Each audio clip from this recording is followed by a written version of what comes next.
নবীর সাথে থাকা কাজটা খুব কঠিন। খুব ভালোভাবে মনে আছে, একজন সাহাবী রাতে রাসূলের সাথে ছিলেন। তো সন্ধ্যা রাতের দিকেই অজুর পানি আর মেশক নিয়ে এসে রাসূলের কাছে উপস্থিত। আল্লাহ রাসূল নেন, অজুর পানি আর মেশক নেন। তো আল্লাহ রাসূল খুশি হয়ে বলছেন, সালমা শেতা, তোমার মনে যেটা চাই সেটাই চাও, আমি তোমাকে দিয়ে দেব। চাও, কিছু চাও, আমি তোমার কাজে খুব খুশি হয়েছি। তখন সাহাবী বলছেন, আসআলুকা মুরাফাতাকা ফিল জান্নাত, আমি আপনার সাথে জান্নাতে থাকতে চাই। তখন আল্লাহ রাসূল বলছেন, আওয়া গায়রা জালেক, না না, এটা নয়, এটা নয়, অন্য কিছু চাও। তখন সাহাবী বলছেন যে হোয়া জাকা, ওটাই চাই। তখন আল্লাহ রাসূল বলছেন যে আইনি আলা নাফসিক বিকাসরাতিস সুজুদ, আমি তোমাকে সরাসরি জান্নাতে নিয়ে থাকতে পারবো না, তুমি একটু বেশি সিজদা করে তাহাজ্জুদ পড়ে আমাকে সহযোগিতা করো, যাতে করে আমি তোমাকে নিয়ে থাকতে পারি। তুমি সহযোগিতা করো আমাকে। কে বলছেন এই কথা? পৃথিবীর সবচেয়ে বড় মানুষ, যিনি বিচারের মাঠে যা বলবেন সেটাই হবে। ইনি বলছেন যে তুমি আমাকে সাহায্য করো, আমি যে তোমাকে নিয়ে সাথে জান্নাতে থাকবো, তো তুমি আমাকে সাহায্য করো। কি করে সাহায্য করবা? তাহাজ্জুদ পড়ে। রাতে তাহাজ্জুদ পড়লে আমার সহযোগিতা করা হবে, তখন আমি তোমাকে জান্নাতের নিয়ে সাথে নিয়ে থাকতে পারবো। জান্নাতে রাসূলের সাথে থাকার একটা পথ। আর একটা সহজ পথ বলি, বাচ্চা,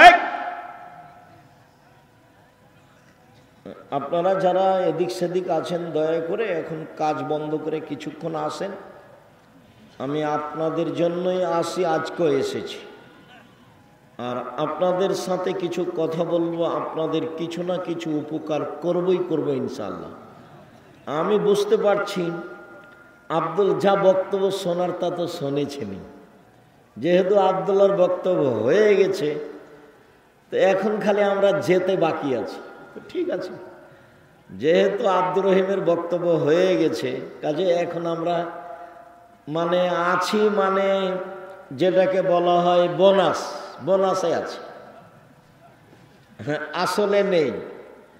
তো ভালো, আমি আপনাদেরকে অনুরোধ করি ওদের জন্য দোয়া করবেন, ওদের জন্য খিদমত আল্লাহ কবুল করেন, ওদেরকে যেন আল্লাহ মানুষের বদ নজর থেকে রক্ষা করেন, ওদের রুজিতে বিদ্যায় যেন আল্লাহ বরকত দান করেন, ওদের জন্য আল্লাহ সামাজিকভাবে নিরাপত্তা দেন। আমি আপনার ছেলে মেয়ের জন্য আন্তরিকভাবে দোয়া করি, আল্লাহ যেন আপনার ছেলে মেয়েকে আপনার একটা ভালো লক্ষ্য উদ্দেশ্যে পৌঁছে দেয়। উনি সর্বশক্তিমান, উনি পারেন।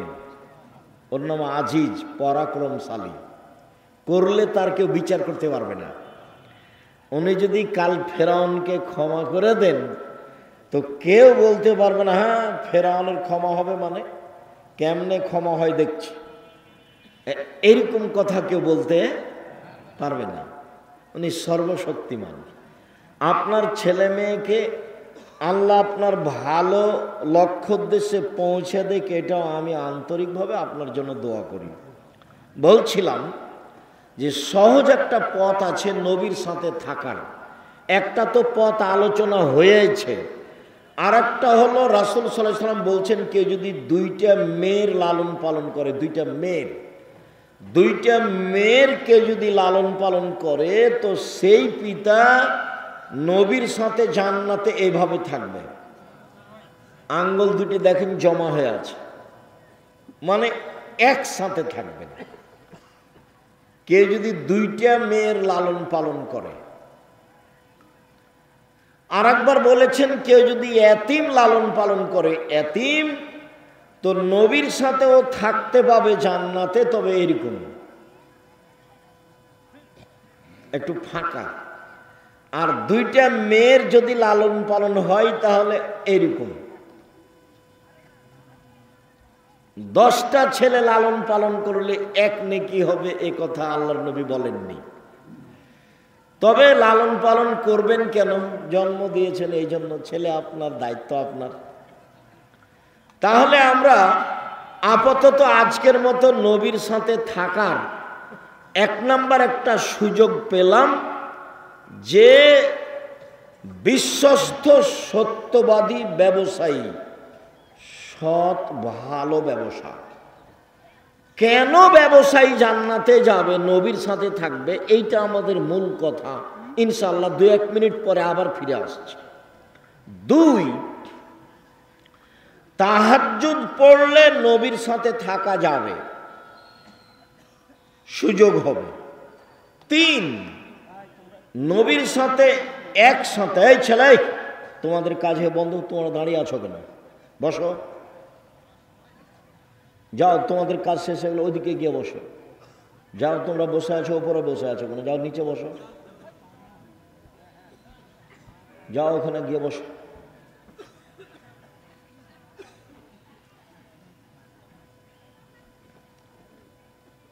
দুইটা মেয়ে লালন পালন করলে জান্নাতে নবীর সাথে এইভাবে থাকা যাবে। তাহলে 3, 4 হলো এতিম লালন পালন করলে নবীর সাথে জান্নাতে এইভাবে থাকা যাবে। বোঝা যায় না? মানে একসাথে নয়, পাশাপাশি। তো আমরা 2টা জায়গায় 2-1টা কথা বলি। তার প্রথম কথাটা বলি যে সত্যবাদী ব্যবসায়ী নবীদের সাথে জান্নাতে থাকবেন কেন, এইটার রহস্য কি। তো আরেকটা হাদিস পাশে শুনেন। আল্লাহ রাসূল বলছেন, দেখো, ইয়া মাশারাত তুজ্জার, হে ব্যবসায়ীরা শোনো, ইন্নাল বায়া ইয়াহজুরুল কিযব ওয়াল হালাফ, নিশ্চয় ব্যবসায় কিছু মিথ্যা কথা চলে আসে, কিছু কসম চলে আসে। ফাসুবহু বিসাদাকা, দান করে ওটা মিটিয়ে দাও। তার মানে ব্যবসার একটা বড় দিক হলো দান। এবার আবার ফিরে যাই, দিন মজুরি, কিষান কামলা, যা রুজি উপার্জন হয় তা সেই দিনই শেষ। যারা চাকরি করে সাধারণ পোস্ত 25 দিনে শেষ হয়, 5 দিন ধার কর্য করে চলে। আর যারা জমি চাষ, তাদের লসে বা সমান সমান। তাহলে এরা কি ফকির মিসকিনকে দান করতে পারবে, সহযোগিতা করতে পারবে? করবে কি? নাই তো।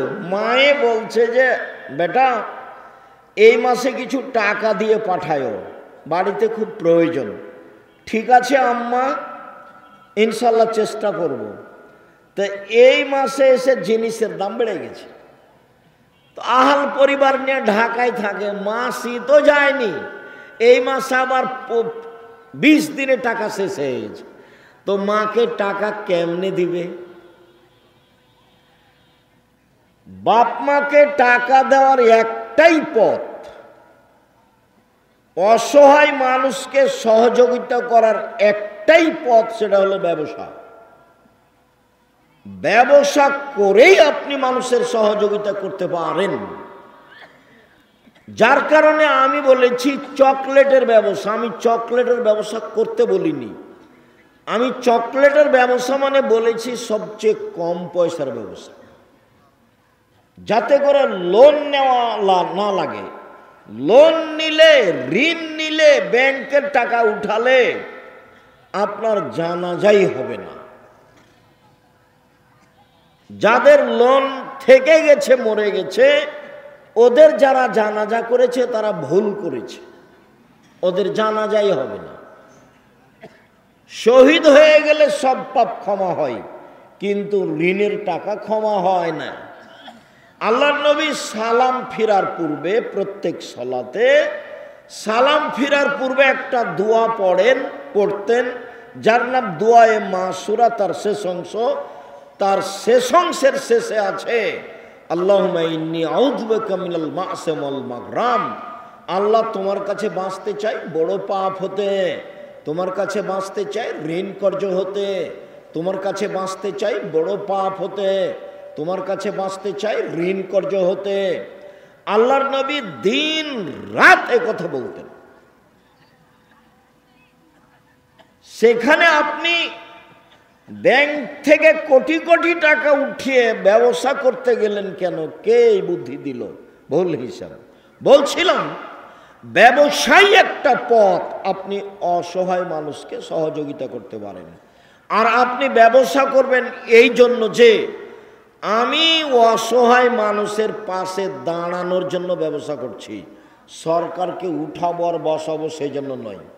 আমি ব্যবসা করছি জান্নাত কিনে নেওয়ার জন্য। আমি জান্নাত আসলে পেতে চাচ্ছি না, আমি জান্নাত কিনতে চাচ্ছি, এই জন্য ব্যবসা করব। ব্যবসা করলে আমার জান্নাত কেনার পথ সহজ, বাকি উপার্জনের পথ দিয়ে জান্নাত কেনা সহজ নয়। এই জন্য আল্লাহ রাসূল বললেন যে সত্যবাদী ব্যবসায়ীরা কার সাথে থাকবে? নবীদের সাথে থাকবে। তখন আবার বহু বচন, নবীগণের সাথে থাকবেন, শহীদদের সাথে থাকবেন, সিদ্দিক সত্যবাদীদের সাথে থাকবেন। তিনটা শব্দ একসাথে বলেছেন। এক, সত্যবাদী ব্যবসায়ীরা নবীগণের সাথে থাকবেন। দুই, শহীদদের সাথে থাকবেন। তিন, সত্যবাদীদের সাথে থাকবেন, যারা সিদ্দিক তাদের সাথে থাকবেন। ব্যবসা করলেই আপনি অসহায় মানুষের সহযোগিতা করতে পারবেন। ভারত, বাংলাদেশ, পাকিস্তানে ইসলামকে টিকিয়ে রাখার একটাই মাধ্যম হচ্ছে এই কওমি বেসরকারি মাদ্রাসা, যেখানে ছাত্র শিক্ষকের দুনিয়াবি কোনো লক্ষ্য নেই। আমি নিজে বলছি, আমি আব্দুর রাজ্জাক বিন ইউসুফ, আমি 1976 সালে মাদ্রাসায় পড়তে গেছি। এ আমার পড়ার সূচনা। 88 আগস্টের 20 তারিখ রোজ বুধবার বিকাল 3টে থেকে আমি শিক্ষক। 88 আগস্টের 20 তারিখ রোজ বুধবার বিকাল 3টে থেকে আমি শিক্ষক। ওই থেকে ওই পর্যন্ত কওমি মাদ্রাসায় পড়েছি।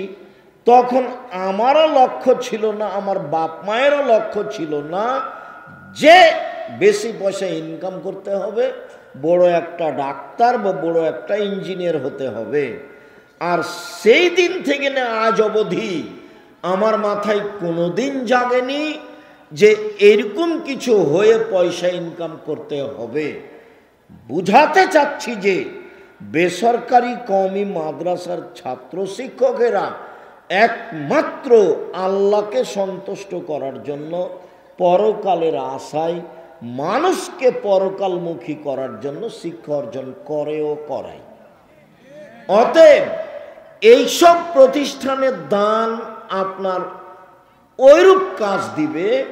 পতিতালয়ের মহিলা যদি কুকুরকে পানি পান করিয়ে জান্নাতে যেতে পারে, পতিতালয়ের মহিলা যদি কুকুরকে পানি পান করিয়ে জান্নাতে যেতে পারে, তো আপনি আটমল সালাফিয়া মাদ্রাসায়, যেটা শিরক মুক্ত প্রতিষ্ঠান, যেটা বিদাত মুক্ত প্রতিষ্ঠান, যেটা দল মুক্ত প্রতিষ্ঠান, যেটা সংগঠন মুক্ত প্রতিষ্ঠান, যেটা হিংসা মুক্ত প্রতিষ্ঠান, ভিতরে কেউ একটু কিছু করলে আমার জানা নাই।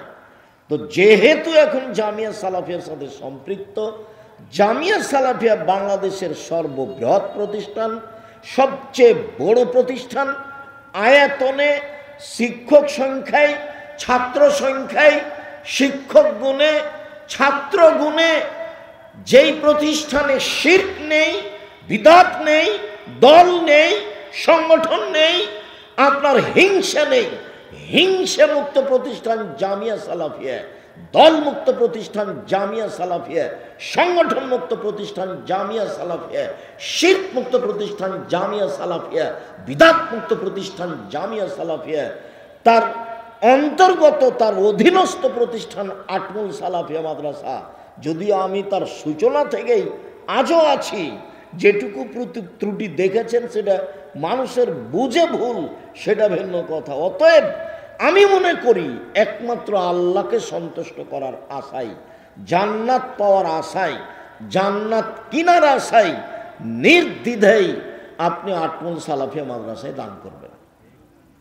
এটা আমার ঐকান্তিক কামনা। আমি শুনলাম সভাপতির মুখে যে এখন প্রায় 20 লক্ষ ঋণ হয়েছে কাজবাজগুলি করতে। ঋণ তো আর কেউ একজন পরিশোধ করতে পারবে না, আপনাদেরকে সবাইকে মিলেই এটার ব্যবস্থা করতে হবে। করতে পারবেন, অবশ্যই পারবেন, সবাই মিলে চাইলে এটা সহজ। যদিও আব্দুল্লাহ কথা বলাকালীন কিছু আপনারা সহযোগিতা করেছেন, আমি আবারও ছেলেদেরকে বলছি তোমরা যাও, আমিও আপনাদের সাথে অংশগ্রহণ করছি। যারা মহিলারা আছো তোমরা একটু দেখো, আমার দিনী বোনেরা যারা আছেন আপনারা সবাই দানে অংশগ্রহণ করবেন। বৈঠকি দানে কেউ বিরত থাকবেন না। আমি সবকেই বৈঠকি দানে অংশগ্রহণ করার জন্য অনুরোধ জানাচ্ছি। আর আমি এখানে যারা আছো আমি তাদেরকে বৈঠকি দানে আমিও নিজে অংশগ্রহণ করছি। যারা বৈঠকে আছেন উপরে সবাই অংশগ্রহণ করবেন। নিজের কাছে যদি না থাকে তো আপনি কারো কাছে 50 টাকা, 20 টাকা, 10 টাকা নিয়ে অংশগ্রহণ করবেন। আমি আপনার সাথে গুরুত্বপূর্ণ কথা বলতে একটা অংশ রেখেছি যে 2 জন মেয়ে লালন পালন করলে পিতা জান্নাতে এইভাবে থাকবে, এইটার রহস্য কি, এইটুকু বলার পরে আমরা একটা গুরুত্বপূর্ণ অংশ আংশিকভাবে বলবো ইনশাআল্লাহ। আমি আমাদের ছেলেদেরকে বলছি তোমরা মাঠে যাও, কেউ বিরত থাকবেন না, না থাকলে অল্প 20 টাকা, 10 টাকা, এছাড়া 200 টাকা, 500 টাকা, 50 টাকা, 1000 টাকা অবশ্যই অংশগ্রহণ করবেন। আমাদের মেয়েরা যারা আছো তোমরাও যাও। আমার দিনী বোনেরা যারা আছেন, জাহান্নাম থেকে বাঁচার পথ হচ্ছে দান। তখন আল্লাহ রসুল বললেন একটা খেজুরের ওই মূল অংশের নিচে যে আটি বীজটার উপরে সাদা অংশটা থাকে, যেটা একেবারেই সামান্য, এই পরিমাণ হলেও দান করে তোমরা জাযাকুমুল্লাহ খায়র। যে এই বৈঠকে সবাই অংশগ্রহণ করবেন। মানে জি, যদি ভুলে কারোর কাছে পকেটে না থাকে এরকম হয় তা আশেপাশে কারোর কাছে নিয়ে অংশগ্রহণ করবেন। আর যেটুকু দান করব সেটুকু পূর্ণ হবে, যেটুকু দান করব না সেটুকু ক্ষতি হয়ে যাবে। ও হবেই, আমি বুঝতে পারি আর না পারি, ক্ষতি হবেই। রাসূল সাল্লাল্লাহু আলাইহি সাল্লাম বলেছেন ক্ষতি হবে, অতএব ক্ষতি হবে। এই ছেলে তোমরা বসো, যারা শুধু আদায়ে যাচ্ছে তারা মাঠে থাকবে, চলাচলে আপনারা একটু বসেন, কেউ কাজ দেখাবেন না। সম্মানিত দিনী ভাই বোন, একটু আমার দিকে লক্ষ্য করেন তো। আল্লাহর নবী বললেন যে 2টা মেয়েকে লালন পালন করলে পিতা জান্নাতে এভাবে থাকবেন। তো কথা তো অনেক বড়, মানে নবীর সাথে থাকার ব্যাপারে 2টা মেয়ের লালন পালনের যত সুবিধা, এত সুবিধা ব্যবসাতেও নয়, এত সুবিধা এতিম পালনেও নয়, এত সুবিধা তাহাজ্জুদ পড়লেও নয়। কেন? তাহাজ্জুদ পড়লে একসাথে থাকা যাবে, ব্যবসা করলে একসাথে থাকা যাবে, সত্যবাদী ব্যবসায়ী। আবার এতিম লালন পালন করলে একসাথে থাকা যাবে। তো পাশাপাশি একেবারে জমা লেগে পাশাপাশি এইভাবে থাকার সুযোগ হবে কি? এইভাবে নয়, এইভাবে শুধু মেয়ে লালন পালন করলে। তো কিভাবে মেয়ে লালন পালন করলে এটা হবে, এইটা আমরা 1 মিনিট বলি এখানে, যাতে করে আমাদের কাছে স্পষ্ট হয়ে যায়। 1, আল্লামাহা মেয়েকে বিদ্যা শিখিয়ে দিল। 2, আদ্দাবাহা মেয়েকে শিষ্টাচার শিখিয়ে দিল। 3, আহসানা এলাইহিন্না মেয়ের সাথে ভালো আচরণ করলো। 4, অজাওয়াজাহুন্না তার বিবাহের ব্যবস্থা করে দিল। 4টা গুণ। 1, বিদ্যা শিখিয়ে দিল। 2, শিষ্টাচার শিখিয়ে দিল। 3, ভালো আচরণ করলো।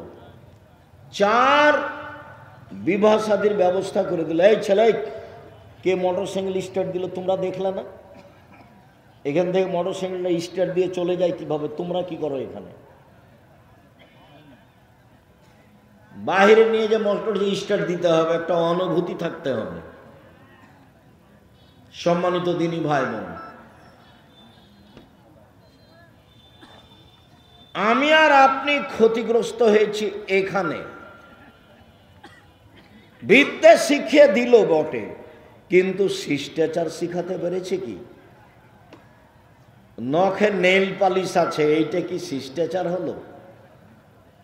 নখটা বড় আছে, এইটা কি শিষ্টাচার হলো? ভুরু তুলে চিকন করা আছে, এইটা কি শিষ্টাচার হলো? দাঁত ছিলে সমান করা আছে, ফাঁকা ফাঁকা করা আছে, এইটা কি শিষ্টাচার হলো? পরচুলা দিয়ে খোপা বড় করা আছে, এইটা কি শিষ্টাচার হলো? শিষ্টাচার তো এটা ইহুদি খ্রিস্টানের। তাহলে পিতা শিষ্টাচার শিখালো কি, যার কারণে রাসূলের সাথে জান্নাতে এভাবে থাকা যাবে? সম্মানিত দিনী ভাই বোন, বলছিলাম আজকের সংক্ষিপ্ত কথা, সুদ। পাপের জগতে যেসব পাপের সরাসরি জাহান্নাম ঘোষণা হয়েছে, তার একটি বড় পাপ হচ্ছে সুদ। রাসূল সাল্লাল্লাহু আলাইহি সাল্লাম বলেন, 7 শ্রেণীর মানুষ জাহান্নামে যাবে। 1, শিরক করে যে। 2, মানুষকে হত্যা করে যে। 3, সুদ খায় যে। 4, এতিমের সম্পদ খায় যে। 5, বাপ মাকে মানে না যে। 6, মিথ্যা সাক্ষী দেয় যে। 7, সন্তানকে হত্যা করে খাদ্যের ভয়ে যে। এরা সবাই জাহান্নামে যাবে। যাদের জাহান্নামের কথা আল্লাহ রাসূল হুবাহু সরাসরি উল্লেখ করেছেন। সম্মানিত দিনী ভাই বোন, পাপের জগতে যেগুলো সবচেয়ে বড় পাপ সিরিয়াল রয়েছে, তার একটি বড় পাপ হলো সুদ। উল্লেখ্য যে সুদের জন্য যে ভাষা আল্লাহর নবী উল্লেখ করেছেন, পৃথিবীর কোনো পাপের জন্য আল্লাহ ওইরকম ভাষা উল্লেখ করেননি। পাপ তার চেয়ে বড় আছে, কিন্তু ভাষা এমন নয়। রাসূল সাল্লাল্লাহু আলাইহি সাল্লাম বলছেন, মাই ইয়াকুলু দিরহাম রিবা ওয়া ইয়ালাম আসাদ্দু মিন সিত্তাতি ওয়া সালাসিনা জিনিয়া। কেউ যদি জেনে শুনে 1 টাকা সুদ খায়, 36 বার জেনা করে যত পাপ হবে, 1 টাকা সুদ খেলে তার চেয়ে বেশি পাপ হবে। এই ছেলে এটা বাদাম নিয়ে ভিতরে যাচ্ছে কেন?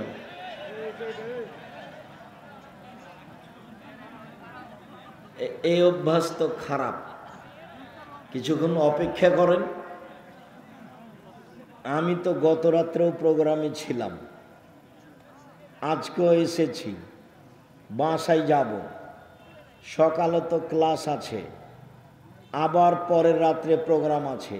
আমি তো এখনো ক্লান্ত হইনি, আমি তো আছি। আপনি প্রয়োজন দেখাচ্ছেন কেন? অল্প কিছুক্ষণ থামেন, আমি আপনার কিছু না কিছু উপকার করবই করব ইনশাআল্লাহ। এই ছেলেরা, তোমরা একটু চতুর্দিকে থাকো। যারা দাঁড়িয়ে আছে তাদেরকে বসার জন্য অনুরোধ করো। যারা দোকানপাটে আছেন তাদের ভুল হয়েছে, আপনারা চলে আসেন, কিছুক্ষণ সামনে অপেক্ষা করুন। সম্মানিত দিনী ভাই বোন, কেউ যদি জেনে শুনে 1 টাকা সুদ খায়, তাহলে 36 বার জেনা করে যত পাপ হবে, 1 টাকা সুদ খেলে তার চেয়ে বেশি পাপ হবে। মনে রাখবেন, জেনা এমন একটা পাপ, রাসূল সাল্লাল্লাহু আলাইহি সাল্লাম বলেন, অবিবাহিত ছেলে মেয়ে যদি জেনা করে, তাহলে তাকে 100 লাঠি পিটিয়ে এলাকা থেকে 1 বছরের জন্য তাড়িয়ে দিতে হবে। তিনি বলেন, বিবাহিত পুরুষ নারী যদি জেনা করে, তাহলে তাকে ইট ঢেল পাথর দিয়ে মেরে মেরে মেরে ফেলতে হবে। জেনাই এমন একটা পাপ, বিবাহের পরে যদি এটা ঘটে তাহলে তার বেঁচে থাকার পথ দুনিয়াতে নেই। 3 শ্রেণীর মানুষকে হত্যা করতে হয়, 2 শ্রেণীর মানুষের বাঁচার পথ আছে। 3 শ্রেণীর মানুষকে হত্যা করতে হয়, 2 শ্রেণীর মানুষের বাঁচার পথ আছে, 1 শ্রেণীর মানুষের বাঁচার পথ নেই। কেউ যদি বলে আমি কোরআন মানি না, তাহলে তাকে সরকারিভাবে হত্যা করতে হবে।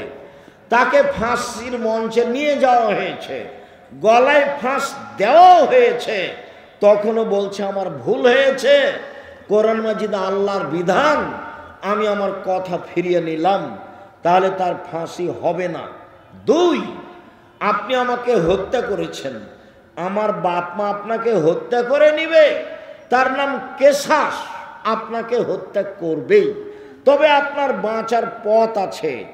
আপনাকে ফাঁসির মঞ্চে নিয়ে যাওয়া হয়েছে, ফাঁস গলায় দেওয়াও হয়েছে। এই সময়তে আমার বাপ মা চিৎকার করে জানাচ্ছে দায়িত্বশীলদের যে আমরা কেসাস নিব না, মাফ করে দিলাম, আমরা কেসাস নিব না, মাফ করে দিলাম। তাহলে আপনাকে ফাঁসির মঞ্চ থেকে নামিয়ে নেওয়া হবে, আপনার ফাঁসি হবে না। 3 হলো কেউ যদি বিবাহ করার পরে জেনা করে, তাহলে পৃথিবীতে তার বেঁচে থাকার কোনো পথ নেই, কোনো পথই নেই। খুব ভালোভাবে জানা আছে, কোনো একদিন এই মঞ্চে আমরা বলছিলাম, জনক একজন মহিলা রাসূলের দরবারে এসে বলল, আল্লাহর নবী আপনি আমাকে পবিত্র করুন। আল্লাহর নবী বললেন, তুমি বাড়ি ফিরে যাও, তওবা করো, তোমার পাপ ক্ষমা হয়ে যাবে। মহিলাটি বলল, আতুরাদ্দুনি কামা রাদাদ্দা মাইজ ইবনে মালিক, আপনি যেভাবে মাইজ ইবনে মালিকের বিচার না করে ফিরিয়ে দিয়েছিলেন, সেইভাবে কি আমাকে ফিরিয়ে দিতে চাচ্ছেন? অন্না হবলা মিনা জেনা, আমার পেটে অবৈধ সন্তান রয়েছে, দয়া করে বিচার করে দেন। আল্লাহর নবী বলেন, আচ্ছা ঠিক আছে, ইরজাই হাত্তা তালে দি, বাড়ি চলে যাও, যেদিন সন্তান প্রসব হবে সেদিন এসো, বিচার করে দিব। মহিলা চলে গেল, সন্তান প্রসব হয়েছে, মুসলিম গ্রন্থে এসেছে, সেই সবেমাত্র জন্ম সন্তানকে নেকড়ায় জড়িয়ে নিয়ে রাসূলের দরবারে এসে বলছে, আল্লাহর নবী এই যে সন্তান প্রসব হয়েছে, বিচার করে দেন। আল্লাহর নবী দৃশ্য দেখে অবাক হয়ে বললেন, ইরজাই, বাড়ি ফিরে যাও, ফারদেই হে, বাচ্চাকে দুধ খাওয়াও, হাত্তা তাফতে মিহে, যেদিন বাচ্চা দুধ ছেড়ে দিবে সেদিন আসছে, বিচার করে দিব। মহিলা বাচ্চা নিয়ে বাড়ি চলে গেল, বাচ্চাকে দুধ খাওয়ালো। 2 বছর পরে বাচ্চা নিয়ে বিচারালয়ে উপস্থিত, তখন বাচ্চার হাতে এক টুকরা রুটি রয়েছে। এই রুটি প্রমাণ করে বাচ্চা খাদ্য খেতে পারে। আল্লাহর নবী বাচ্চাটাকে একজন মানুষের হাতে সমর্পণ করলেন, যাও তুমি এই বাচ্চাটা লালন পালন করো। তিনি বললেন, সঙ্গী সাথী এই যাবো বেহা, তোমরা একে মাঠে নিয়ে যাও, ওয়াহফিরুল্লাহ আলা সাদরিহা, তার জন্য বুক পর্যন্ত একটা গর্ত খোঁড়ো, সুম্মার জেমুহা, গর্ত খুঁড়ে বুক পর্যন্ত মাটিতে পুঁতে দিয়ে চতুর্দিক থেকে ইট ঢেল পাথর মেরে তাকে দুনিয়া থেকে বিদায় করো। সাহাবীগণ বলেন, আমরা তাকে মাঠে নিয়ে গেলাম, গর্ত খুঁড়ে বুক পর্যন্ত মাটিতে পুঁতে দিলাম, চতুর্দিক থেকে ইট ঢেল পাথর মারতে লাগলাম। খালিদ বিন ওয়ালিদ বলেন, আমি একটা পাথর তার মুখের উপরে মারলাম, পাথর মুখে লেগে মুখ ফেটে রক্ত ছিটে খালিদের গায়ে লাগলো। ফাসবাহা, খালিদ গালি দিয়ে বসলেন। খালিদ আল্লাহর নবী বললেন, মাহলে খালিদ, খালিদ থামো, তুমি একে গালি দিও না। এ মহিলা আল্লাহর দরবারে এত তওবা করেছে, এই অপরাধের জন্য আল্লাহর কাছে এত ক্ষমা ভিক্ষা চেয়েছে। বড় থেকে বড় পাপী যদি এরকম ক্ষমা চাই, তাহলে তার পাপ ক্ষমা হয়ে যাবে। খালিদ শোনো, মদিনার যত মানুষ রয়েছে সবাকে যদি এই মহিলার তওবা ভাগ করে দেওয়া হয়, সবার পাপ ক্ষমা হয়ে যাবে। এই মহিলা আল্লাহর দরবারে এরকম তওবা করেছে, ওকে গালি দিও না খালিদ। ইট ঢেল পাথর দিয়ে তাকে হত্যা করা হলো। আল্লাহর নবী তার জানাজা করলেন, কাফন দাফন করলেন। তিনি ঘোষণা দিলেন তার তওবা কবুল হয়েছে, তার পাপ ক্ষমা হয়ে গেছে। তিনি জানাজা করলেন মানে তার পাপ ক্ষমা হয়ে গেছে, তিনি কাফন দাফন করলেন মানে তার পাপ ক্ষমা হয়ে গেছে। পৃথিবীর সবচেয়ে বড় মানুষ এই কথাটা বলতে পারলেন না, ঠিক আছে যাও তোমার পাপ ক্ষমা হয়ে গেছে, তোমার বিচার হবে না, এই কথা তিনি বলতে পারলেন না। মুহাম্মদ সাল্লাল্লাহু আলাইহি সাল্লাম শরীয়তের কাছে নিজেই জিম্মি, মানে বলতে চেয়েছে আপনাকে বিবাহ করার পরে কেউ যদি জেনায় লিপ্ত হয় তাহলে তার পৃথিবীতে বেঁচে থাকার কোনো সুযোগ নেই।